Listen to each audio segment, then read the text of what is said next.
Hey everyone, Phobos here, coming at you with another build guide. It's been a while, but happy to bring this one to you. So this is the build I was talking about, where I was trying to do something new, and there's more new stuff to come down the pipeline, but this is the first thing I wanted to show off, and it's the Molten Strike.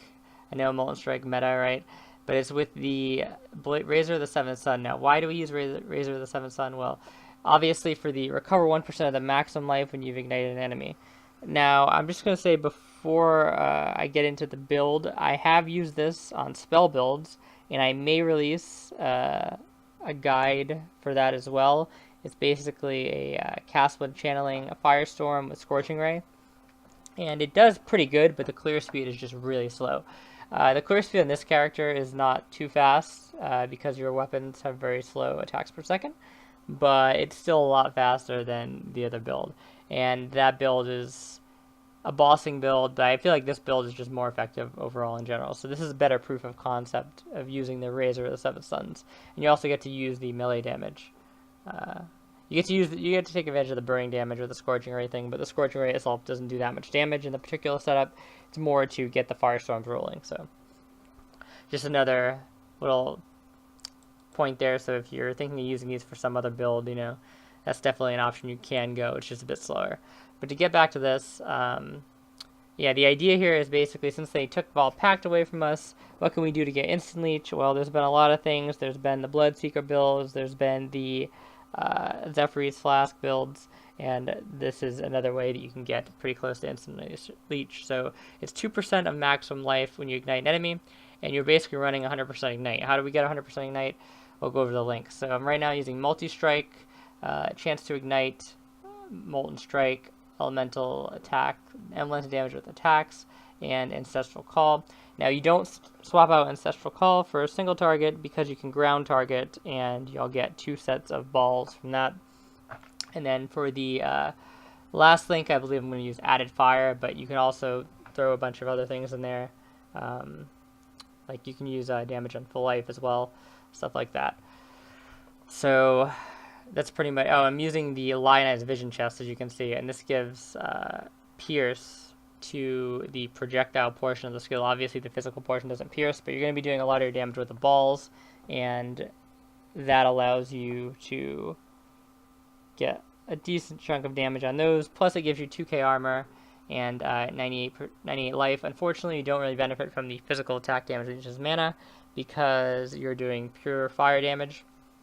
And we're doing pure fire damage with the Azov's Blood, and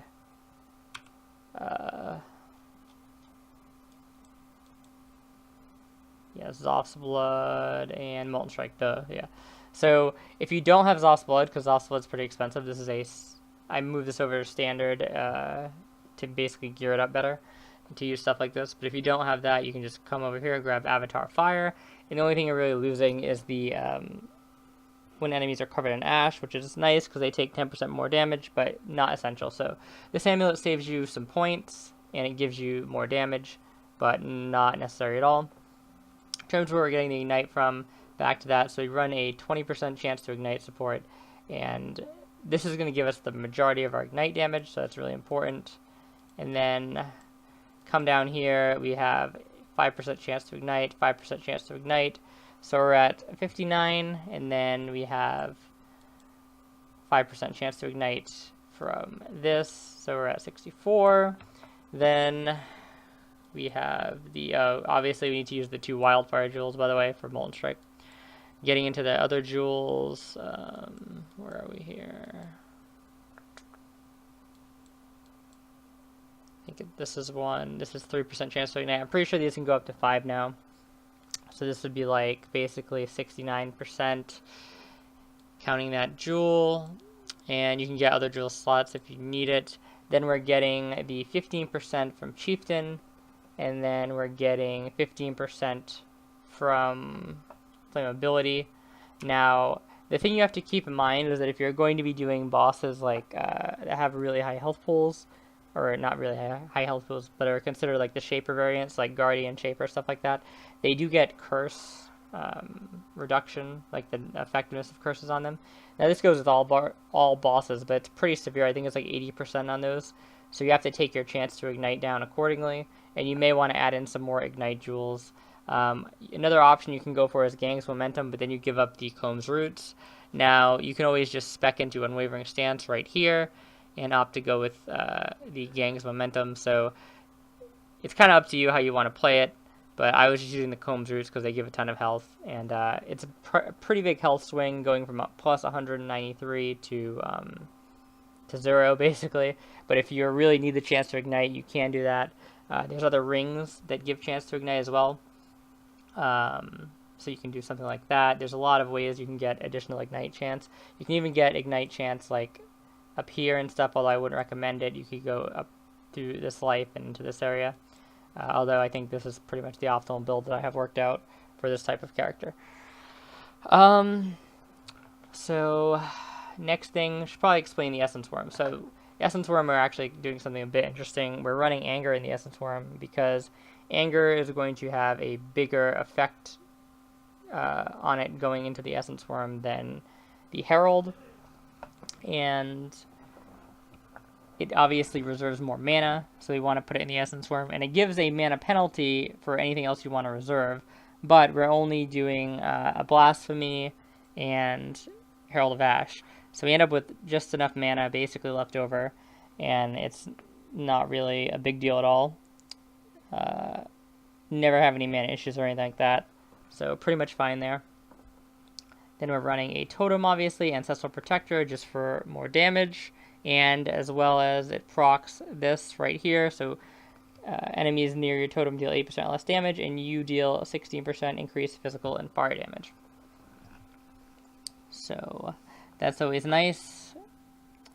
And we have Blood Rage, obviously, to keep the frenzy charges up. We get endurance charges thanks to Sun's Light, and this node is pretty nice because it gives us some extra leech. All of our damage is fire, so the 1% fire leech is really good.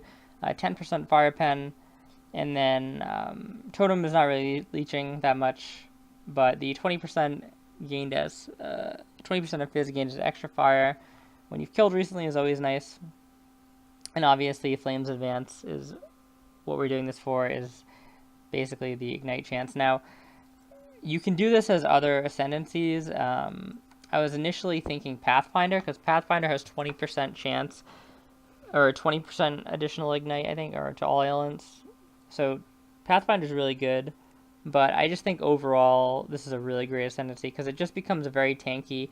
You get passive endurance charges, you get the leech, the pen, the extra damage, the ignite chance, and then the take less damage, deal more damage. It's just a really solid ascendancy for this type of build. And it starts off like really well, being near the Marauder Star. It's a great way to start the build without wasting many points. So it's pretty great. I take Iron Grip as well. The reason why you take Iron Grip is, again, for the projectile portion of your skill.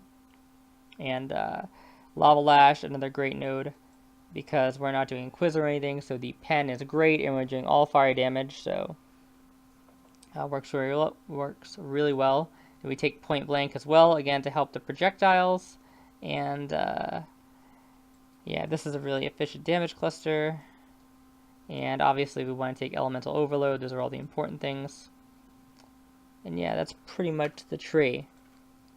And just to go into the gear to show you, it's nothing too crazy. Just got some armor, basically. I would rather have armor gloves, but need some accuracy, and these are the best available at the time. So just fire damage, accuracy, and got the Molten Strike enchant in the helm. You don't really need the Molten Strike enchant. Obviously, the more balls you can get, the better. But I happen to pick up this enchant pretty cheap. It's the Merciless Lab enchant. I believe the Uber Lab enchant is just super expensive right now, and the Merciless one is probably still really expensive, but you don't really need that, so don't worry too much about that. And obviously, with 100% chance to ignite, we're making it so that every time basically a ball hits an enemy, we're recovering the 1% of max life. And then we're also hitting enemies. If you're hitting something with a melee attack, you're getting it from the melee as well, but typically we're ground targeting, or trying to ground target. So it's mostly coming from the balls. But as you can see in the demonstration video, or the demonstration video that I'll link, the health goes back up very quickly. It's very similar to Volpact.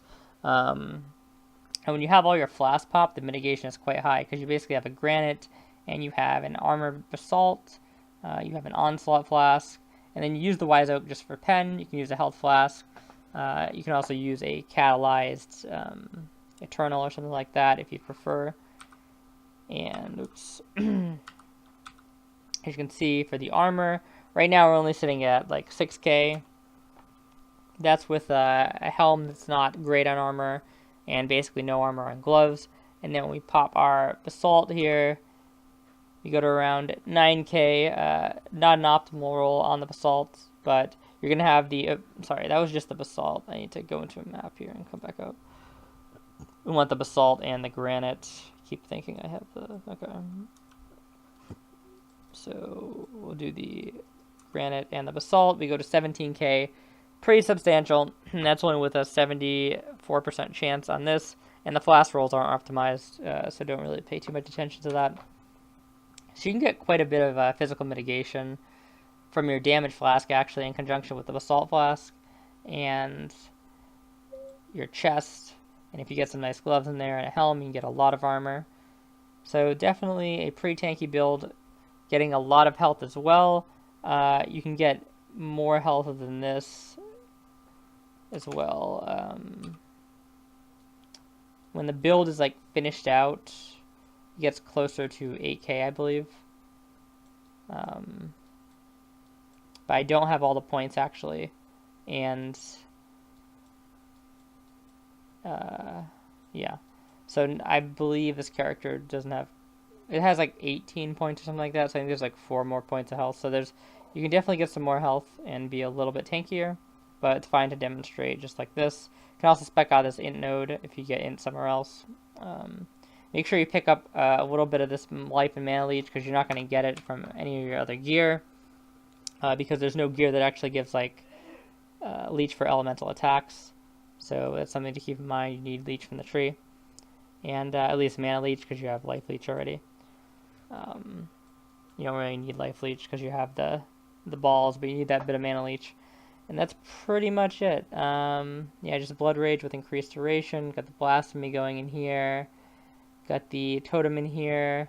The faster attacks, whirling braids, fortify on blood magic. That way you don't lose your mana pool. Nothing in the comb's roots.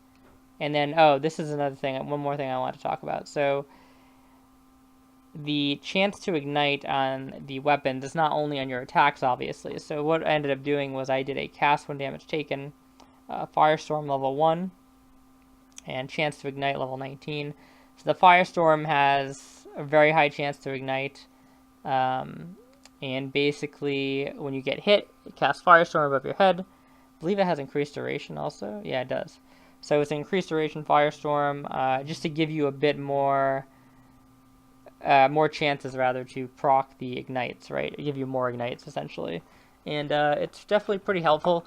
You can run more instances of this, but obviously you're gonna have to give up things in your gear. So I'm already giving up a totem links basically, but the totem, in my opinion, damage is not really that relevant, and you're already kind of cutting it close with points. Like if I had a 6 link here, I'd have to move this into this and maybe take out the increased duration. Wouldn't be a huge deal, because you don't really need it on blood rage, but you're already kind of tight on points, so just something to keep in mind. But yeah, so thanks for watching, and hope you guys enjoyed this video. And like I said, if you guys request it, I'll do the spell version of this with the cast while channeling. And aside from that, look out for a new totem build that should be coming pretty soon, and I'm probably going to do some recaps on my hardcore characters to show where they are now and stuff like that. And I'll show this really cool scepter off on my GC miner. So thanks for watching, and have a good one.